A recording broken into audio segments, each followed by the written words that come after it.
what it does, what no other subject you can learn does, is to teach you to be in every way the best possible human being. It teaches you to focus and concentrate, it teaches you to remember things, it teaches you to analyse, it teaches you to solve intricate problems, all these things you need for everything. It teaches you perseverance, it teaches you diligence, it teaches you conscientiousness. That's why Latin, until 150 years ago, was one of the only two subjects ever taught at a leading school. All the other subjects were picked up in the holidays. I think he likes Latin. I think he does, yes. He likes whatever he's enthusiastic about. Okay. Right, should we take you up to Nicola? Would you like to meet Nicola? How long have you been teaching Latin here? Just since June. I think they love the fact that it's helping them with their English. They know that if they want to be a doctor or a lawyer, it could be useful, it will open doors for them. But I just think they love the subject for itself. It sells itself. There's a pattern to it, and there's a rhythm to it. It's beautiful literature, beautiful stories, and you can see where you're going with it. How do you mean you can see where you're going with it? It's a logical language. It's logical. You know, I've hammered this, I can do that. And then I said to them the other day, you don't have to ask me if you've got that right, because if you know it, you know it. What books have you used? The Galore Park series, so you really want to learn Latin. Well, if you've been using that, you've been using the only textbook that works. The modern one. That's good. You have. My only criticism of that book is that it's outrageously expensive. What's wrong with the way Latin's taught now? Can you tell me? The way Latin is taught now is, in effect, apart from by Nicola, it's not taught at all. You are taught to guess. And once you learn to guess in Latin, you get into a habit you can't get out of. It is terrifying.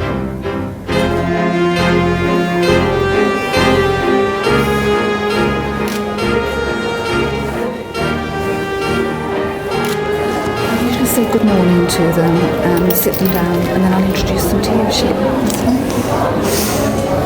Salve, discipoli. Salve, magistra. Sit down, please.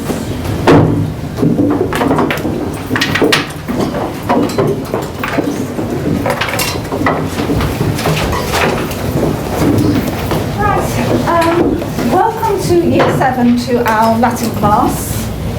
Latin class Year 10 here. I'd like to introduce you all to Mr. Gwynn, who's coming to take over from me today and give you a Latin lesson. Good morning, ladies and gentlemen. Good morning. That is not a noise. If we're going to learn anything, we're going to have to make a lot of noise. Could I have a proper thing that pretty well the rest of the school can hear? Good morning, ladies and gentlemen. Good morning, sir. That is still not a noise. Good morning, ladies and gentlemen. Good morning, sir. That is getting better. Just a quick introduction. This lesson, I think it is fairly safe to say that whatever else you forget in your future life, you will never forget this, and you owe this to Mrs. Nito and to your head. A quick question to start off with. How many countries today, and anybody can answer this, in how many countries today is Latin the language that one chats away in, like we're talking English today, and which countries?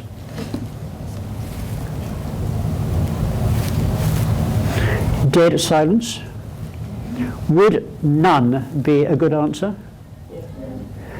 Then why, ladies and gentlemen, are we wasting our time doing something which appears to be of no practical use whatever? Yes? Because a lot of words have come from Latin, so it's good to know where the word has originated from. Is that a good enough reason? Just because a lot of words come, we got a lot of words from French as well, but at least you can actually speak French. What is the purpose of learning Latin rather than just learning the English words? Yes. Are we wasting our time? I bet you think we are, secretly. Anyway, let me tell you this. Latin is important indeed because a lot of English words come from Latin, about half of them. It is also important because Latin has a wonderful culture, and we will learn about that culture, but that is a small part of the importance of Latin. Up until about 1867, about 150 years ago, if you went to any of the leading schools in England, the subjects you learnt were just Latin and just Greek. No other subjects at all. You spent your 12 years at school and then another 4 years perhaps at university, and you only learnt those two subjects. What would happen was that your mind, because Latin is a difficult language but also a logical language, your mind was so well trained by Latin that it made you better at every other subject, so that because of the way your mind was trained, in your holidays or your spare time, you could pick up a book on geometry or arithmetic or history and just look through it once and you'd pretty well know the subject. So you are jolly, jolly lucky, you lot, to be learning Latin. You are, and what's more, I've been talking to your teacher before this class, and she has actually taught you Latin so far better than I know of it being taught in any other school in England. Right. We're now going to see how much Latin you know. Will you please jot down, as quick as you can, the answers to those questions in the order in which I've asked you to write them. So I have set these questions to people who have passed their A-levels in Latin, including one boy who had got into Cambridge to study Latin, and he could not answer the first question. So don't get nervous if you can't answer any of the questions. You are not allowed to discuss with each other what the answer is. There is to be dead. No, you're not allowed to open the book. I want to know. I don't mind if you get all the questions wrong, but I actually just want you to show me what you know and what you don't. That's all I'm interested in. What you know and what you don't know. How are you doing? You'll be able to answer the first question by the end of the class.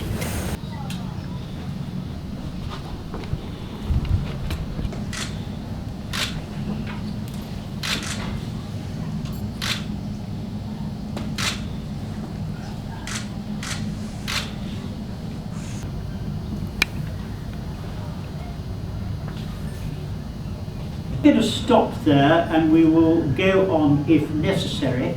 Will you please swap your bits of paper with your next door neighbour? You should put up your hands if you have got the first one right as I dictated, which is puellas amamos. Hands up who's got that right. So 2, 3 have got it right. 4, yeah, right up.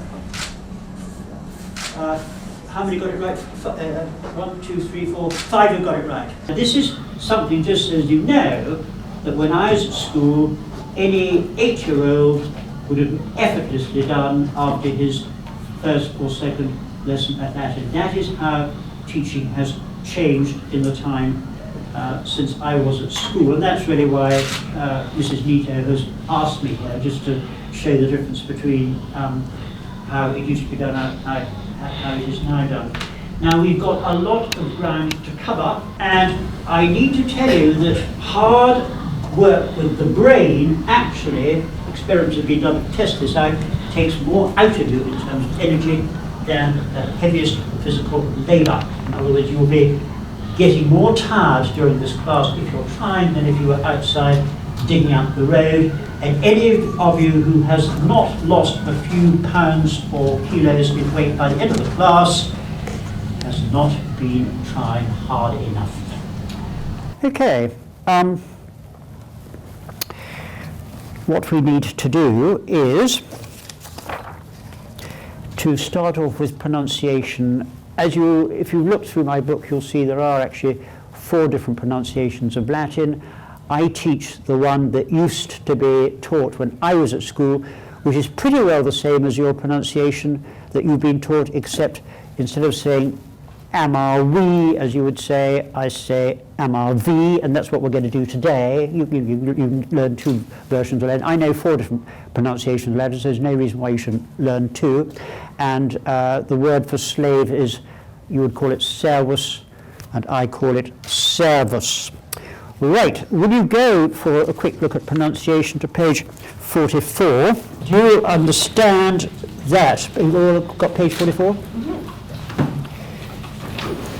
Do you all understand that there are two pronunciations of A, it's R and A? Everybody happy with that? Put up your hands if you're not. Of E, how do you pronounce, everybody, give it a yell, short E. As if, suppose you saw in Latin the word G-E-T, how would you pronounce it? Get. And if you saw long E, how would you pronounce it? Grey. Grey. I can't hear you! Grey. G-E-T. Oh, get. No. Long E-T. Right, it's gate. So it's short E is get, long E is gate, right? Short A is A as in apple, long A is R as in father, yes? Short I is I as in thin. How do you pronounce long I with a thing, a macron over the top of it? No, E as in machine. Short U as, short O is O as in pot, long O is O as in note, and finally short U is O as in put. Good. The next thing we now quickly need to do is the parts of speech. And for that we turn to page 28, I hope. Page 28. Who knows what a noun is? A noun? Yes, a noun. What? You must talk louder because you're going to have to, all of you, learn to talk so that I can hear you. Something that you can touch or see. I can't hear you. Something that you can touch or see. A noun is the name of a person, place, or thing. A noun is the name of a person, place, or thing. And louder still. A noun is the name of a person, place, or thing. Right, and what I ask people to do is to learn all these by heart so that you never ever forget it. If you don't have it exactly by heart, as you get a bit older, you'll find you will forget the exact definition, and that means you will end up not knowing completely what a noun is. Next one, please, a pronoun, number 2 on the list. A pronoun is a word which stands in place of a noun, like I or we or don't. Are you ready? A pronoun is a word which stands in place of a noun. A pronoun is a word which stands in place of a noun. Next one on the list is adjective. An adjective is a word which describes a noun or a pronoun, as in a good teacher, a bad pupil, whatever. And the last one I want us to know before we move, a being word. A verb is a doing word or a being word. And I teach and I learn is what I'm doing, and I am a teacher and you are a student is what you are being. Okay? Now, with that in mind, we will go on to page 29. Once we know what a verb is, we can learn what a sentence is. Every time you have a thought or you say something, that is a sentence. You cannot have a complete thought or make a complete statement without it being a sentence. Will you please read out? The definition there is different, but I'm just explaining to you. Will you read out with me? A sentence is a word or group of words expressing a complete statement, wish, command or question, whether as a thought or in speech or in writing. Will you please slowly read that out to me so that I can hear it? A sentence is a word or group of words expressing a complete statement, wish, command or question, whether as a thought or in speech or in writing. Right. Next one down on the list. Now we know what a verb is. We can look at a clause. A clause is a group of words with a verb in it. A clause is a group of words with a verb in it. And again, Lola. A clause is a group of words with a verb in it. Yes, it is indeed. Next, after that, a phrase, which is easy enough once we know what a clause is. A phrase is a group of words without a verb in it. A phrase is a group of words without a verb in it. Louder. A phrase is a group of words without a verb in it. Not many more of these. The subject of a sentence on page 30, a subject of a sentence or clause is who or what the sentence or clause is all about. Go for it. The subject of a sentence or clause is who or what the sentence or clause is all about. The rest of the sentence, after the subject, when we find out what the clause is all about, is called the predicate. The predicate of a sentence or clause is the rest of the sentence apart from the subject. Go for it. The predicate of a sentence or clause is the rest of the sentence apart from the subject. Right. You will remember that every sentence and every clause has a verb in it. One is a transitive verb and one is an intransitive verb. As a matter of interest, does anyone of you know what a transitive verb is? Right. Well, we're going to find out. It's desperately important. A transitive verb is a doing verb that needs a direct object. A transitive verb is a doing verb that needs a direct object. I, subject, teach. Transitive verb, Latin. I teach students. Those Latin and students are the direct object of the transitive verb, okay? An intransitive verb is a verb which has not got a direct, cannot have a direct object. You all followed it?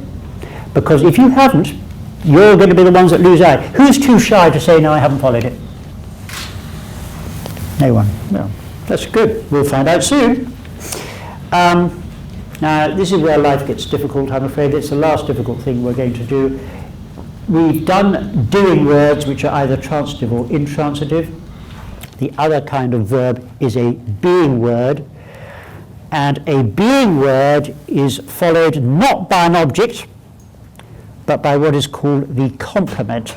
And this really matters in Latin because just like the subject goes in the nominative case, do you know that the subject goes in the nominative case? No. The complement, you don't know? You do know. The complement goes in the nominative case as well. So in English, we should not really say, it is me teaching you, although we quite often do. We should say, it is I teaching you. Okay, and we'll do it again. Could you please read out to me, everybody, what a noun is? A noun is a name of a person, place, or thing. A pronoun. A pronoun which stands in place of a noun. A pronoun is a word which stands. Say it again. A pronoun is a word which stands in place of a noun. Thank you. An adjective. An adjective is a word which describes a noun or a pronoun. Just the first 8 words of the next one. A verb. A verb is a doing word or a being word. Number 5, an adverb. An adverb is a word which modifies a verb, an adjective, or another adverb. Now, do many of you know this already, or is it new? Because if it's new, I will explain it. Do you all know it, or do you none of you know what an adverb was exactly? Sounds as though, yes or no? Yes, no. Right. I am a slow walker. Is the word slow an adverb? No? What is it? Adjective. I walk slowly. Is slowly an adverb? Yeah. Well done indeed. I walk very slowly. Is very an adverb? Oh yes it is. Because it may not be modifying the word walk, but it is modifying the adverb slowly. So you've got 2 adverbs running together. Alright?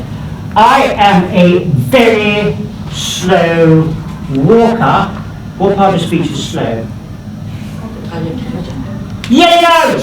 Adjective. And what part of speech is very? I'm a very.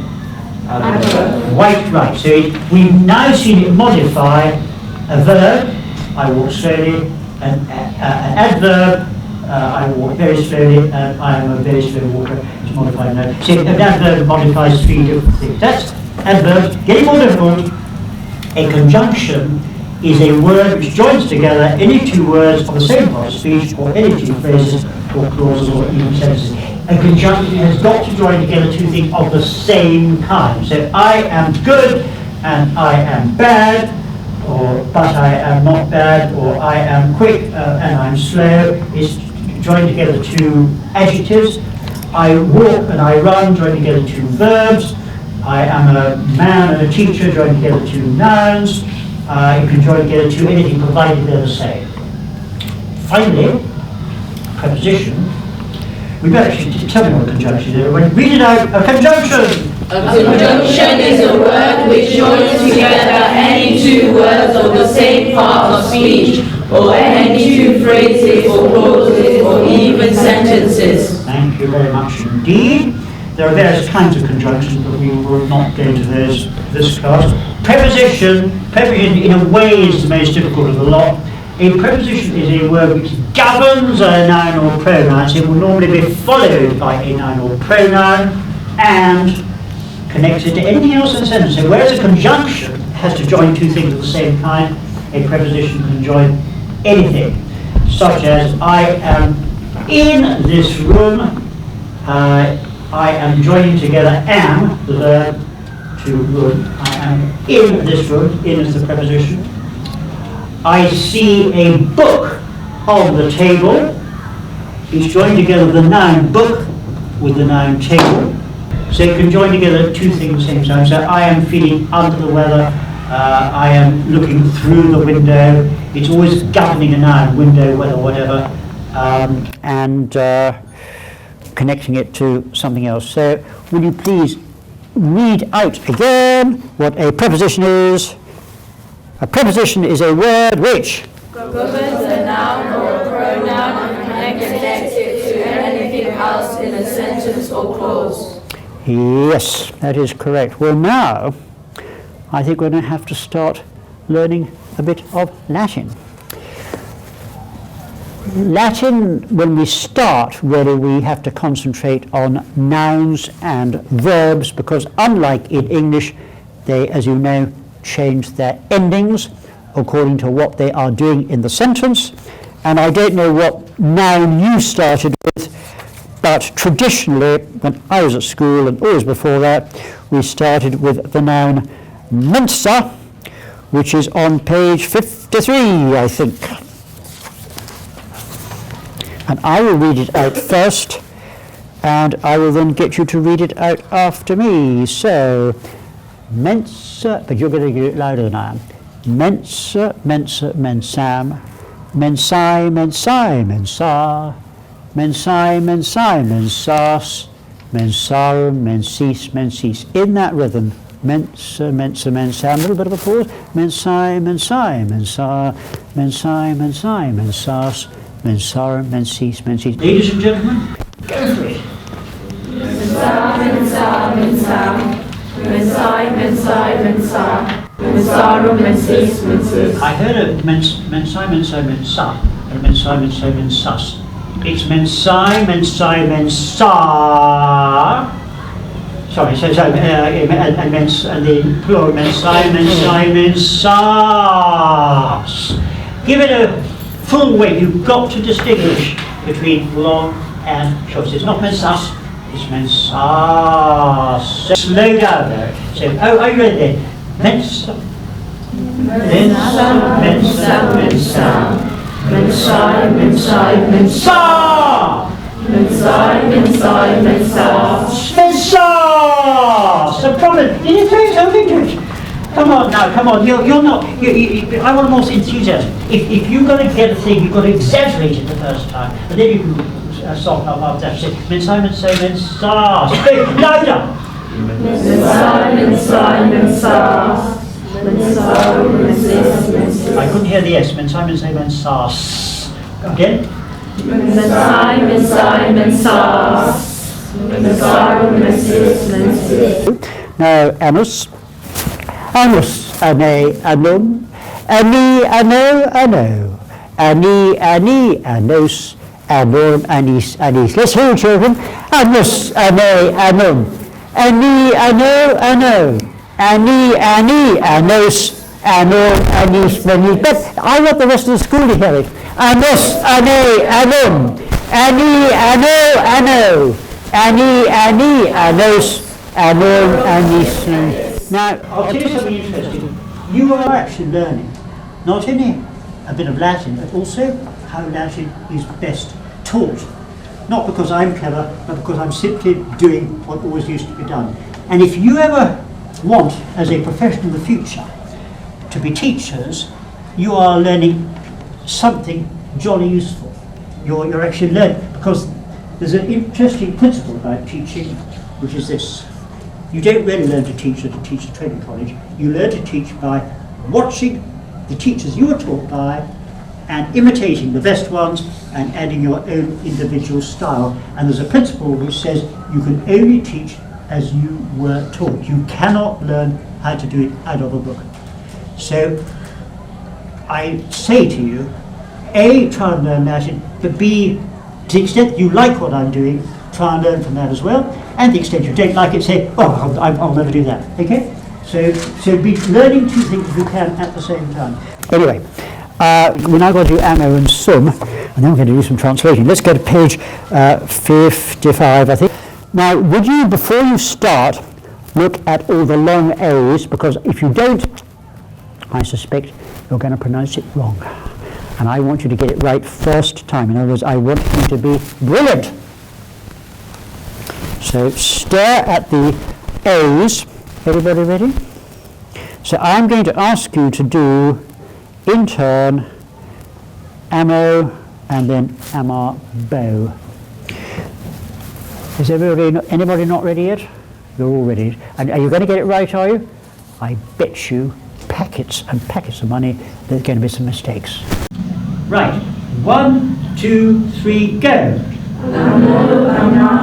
I heard someone say MS. I heard it. I heard it. Try again.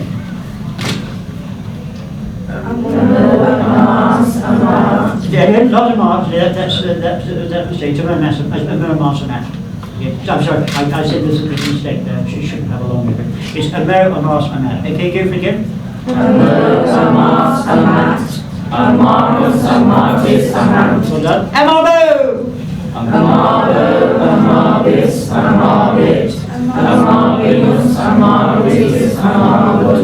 Very good. Most people say amabant. Amabant. Right. Will you now slither over to page 57? And I want you, without any help from me, have a quick look and see where all the longs and shorts are. It's not very difficult. You have a quick look, and then when I say go, get it out, sum, etc. Are you ready over there? Are you ready over there? Are you ready over there? Okay, go for it. Sum est, sumus est. Go on, it's very good. They got it all right. And what about erode?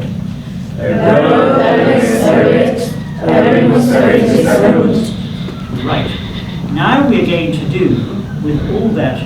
Oh, well, now I suppose I better ask you a question. I like the table. What case would table go in? Accusative. Right. I am not a table, or perhaps I am a table. What case would table go in? And why? I am a boy. What case would boy go in? I can't hear you. You would know. You don't know? Do you think, would he go in the accusative as well? Because it's coming after the verb. I am a boy. That means sum puer, purum. Yes. Everybody agrees sum purum, I am a boy. Hands up all there to agree. Yes? Hands up and disagree. You're right, take your hand up. I want you've got to either agree or disagree. First of all, hands up who agree, I am a boy is sum purum. You've got to put your hands up one on the other. Hands up who agree, I am a boy, sum purum. Nobody agrees. Hands up who agree, I am a boy, sum puer.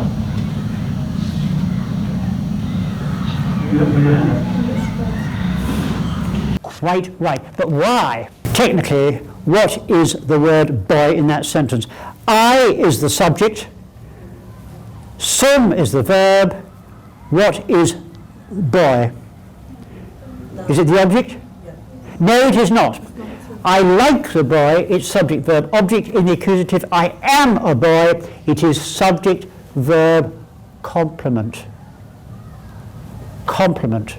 Now, with all this information at your disposal, looking up anything you like, turn over your bits of paper and write down the boy likes the girl.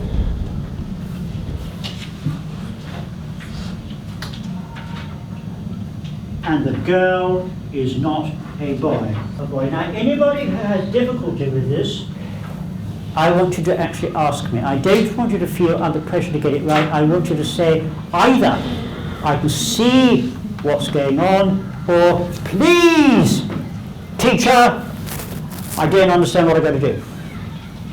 What I don't want is for anybody through shyness to end up with the wrong answer. So you've either got to see clearly what the answer is, or you have got to ask me. Yes? What is the sentence? The boy likes the girl and the girl is not a boy. The boy likes the girl and the girl is not a boy.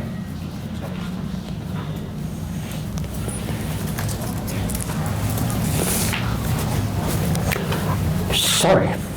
Yes. Yes, of course. But write it down. Write it down in English first. The boy likes the girl and the girl is not a boy. Now, there are two clauses. What's the subject of the first clause? Yeah. So he goes in what case? The nominative. But don't worry, it'll be explained as I go along. Anybody in the class who's having difficulty, or is it all easy peasy stuff? Easy peasy stuff. If you want any help, just ask for help. A clause. But louder.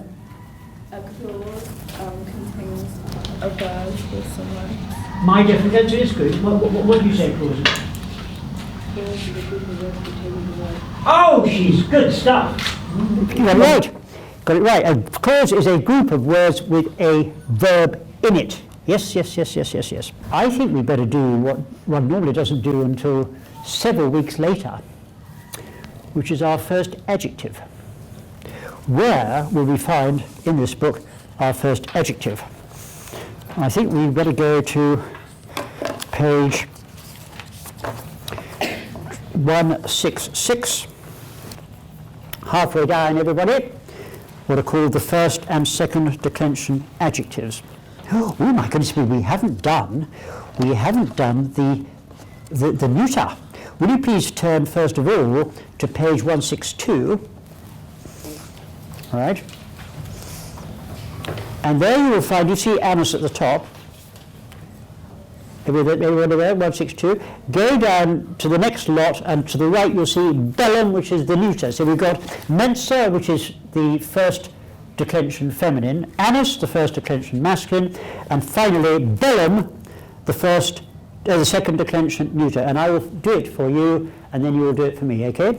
And it goes like this: bellum, bellum, bellum, belly, bellow, bellow, bella, bella, bella, bellum, bellis, bellis. Will you please do it for me, nice and lively? Bellum, bellum, bellum, belly, bellow, bellow, bella, bella, bella, bellum, bellis, bellis. Very, very good. Now, this time want you to have a race to see who gets to bellies first. So I'll do it slower than you'll be doing it, right? Bellum, bellum, bellum, belly, below, below, bella, bella, bella, bellum, bellis, bellis. But you have got to beat your neighbour. You've got to get there first, okay? Are you ready? Don't start yet. Don't start yet. I'm looking at my stopwatch. Are you ready? Steady, go. Bellum. Did anybody leave out a word? I didn't hear anything go wrong. Anyway, the point of all that is, if you now turn to page 166, you'll see that with bonus goes like anus and anum, bono goes like mensa, mensa, mensam, and bonum goes like bellum, bellum, bellum. So the way we learn it is in a lovely rhythm, reading it across, and will you listen very carefully to how I recite it, because you're going to do it in the same rhythm as me. Bonus, bana, bonum, bane, bana, bonum, bonum, banam, bonum. Little pause for breath there. Bani, banai, bani, bano, banai, bano, bano, bana, bano. Another pause for breath. So bani, banai, bana, bani, banai, bana, bonos, bonos, bana. Bonorum, bonarum, bonorum. Bonis, bonis, bonis. bonis, bonis, bonis. So, will you please, I'll go with you this time, do it in my rhythm, in a nice, happy way. By the way, what's interesting about teaching Latin at this stage is that normally when teaching, the smaller the class, the more people learn. And if you have individual teaching, you learn the most.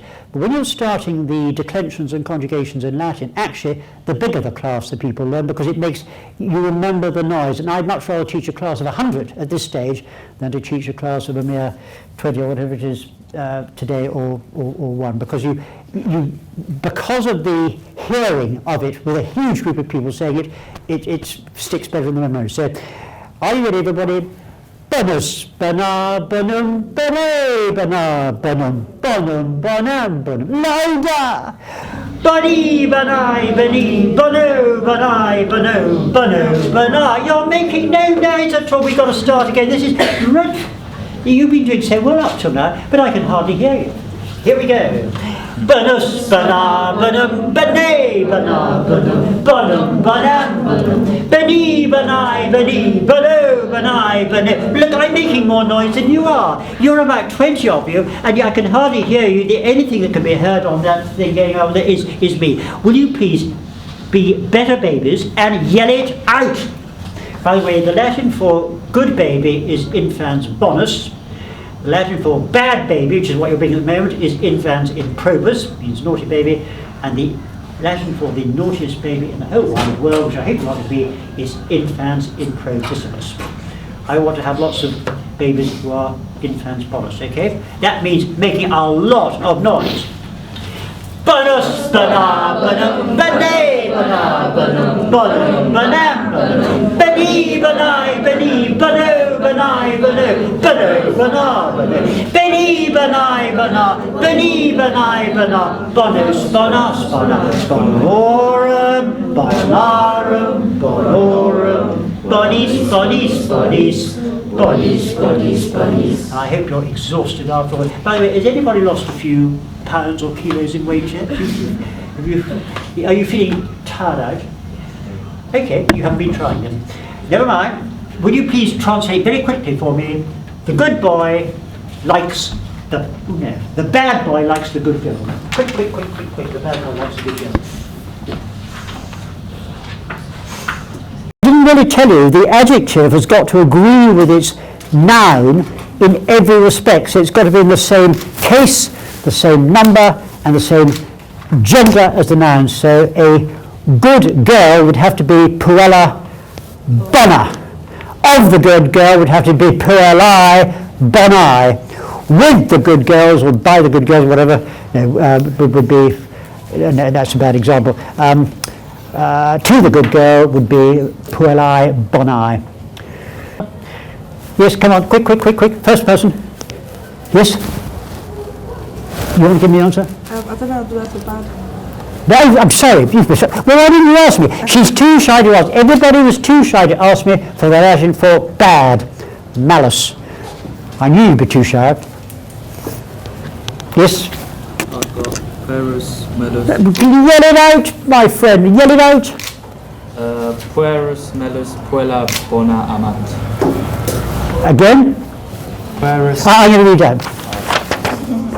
Puerus, there's no such word as. Malus, puella, bona, amat. I can't give you a tick for that. Anybody else want to? Oh no, wait a minute. It's the good girl likes the bad boy, is it? The bad boy likes the good boy. Bad boy likes. I'm afraid. Well, the bad boy is in the nominative case. So it's poor. I didn't give you poor, did I? The good girl would be in what case? Accusative. So it'd be puellam, bonam. Will it not? Okay, now I just want to end up by saying it's been very nice to meet you all. This is completely serious.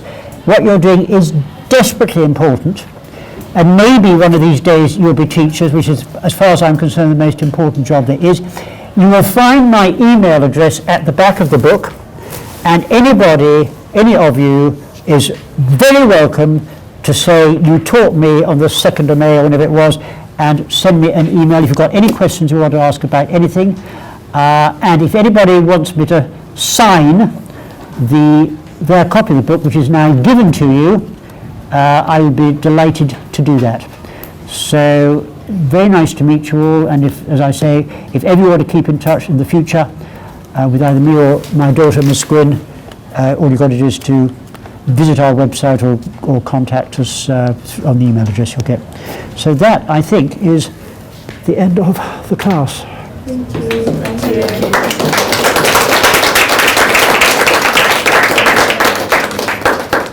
Hi. What did you make of that class? It was learning all the things in his sentence, kind of how things work and figure out. I'm not sure. How much did you think you learned that you didn't know before?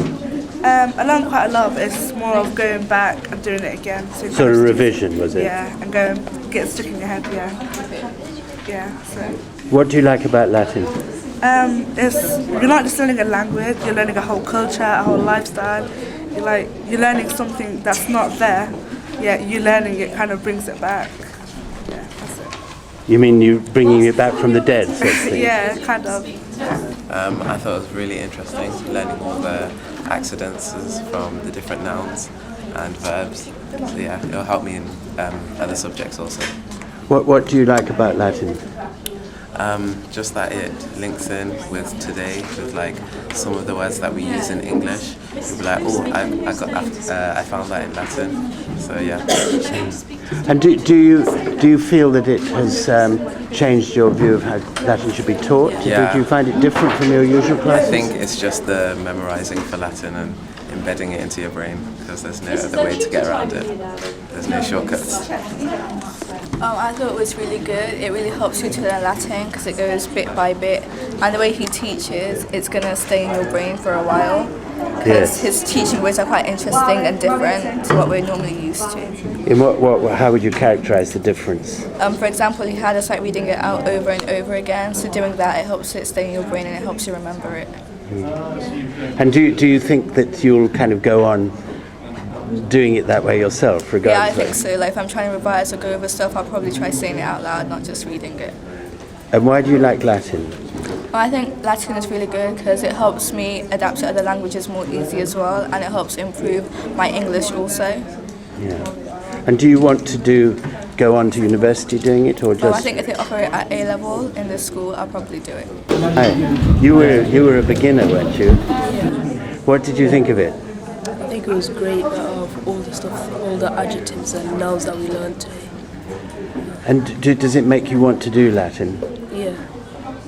It was really good, and I liked how the teacher taught us, and he also taught us because we were beginners as well, and he taught us right from the beginning, and he taught us in a lot of detail and things like that. Yeah. And I thought that was really good. So you think you kind of moved on some way? Yeah, kind of now I know a bit more about Latin, and I know how to speak some words in Latin that are very important in Latin. So I think Latin's going to be very good, and I think I might study it when I go through the years. So, yeah. I loved it. Did you? Yeah. Tell me why. Because the teacher explained it in detail, and I can still remember all of the words that he explained to me. And the teacher did it in some kind of a fun way. What did you remember best? I mean, what was something that... Ani. The Ani. Anus, Ani. Yeah. Anyway, good luck. You're going to do Latin long term? Mm-hmm. Well, it's so difficult to tell. I don't really want to say how it went. What I do know is that I am so impressed by being invited here, because I think it's completely unique that a school would actually say, come and test our children how we've been teaching them. And what it shows is that the teachers actually want the best for their children, no matter what it costs in terms of how they've been doing up to now. It went very well. I'm sure they enjoyed it. They seemed to. I think they could have done the first couple of sentences a little better had they not been under pressure. But apart from that, everything else was very, very good.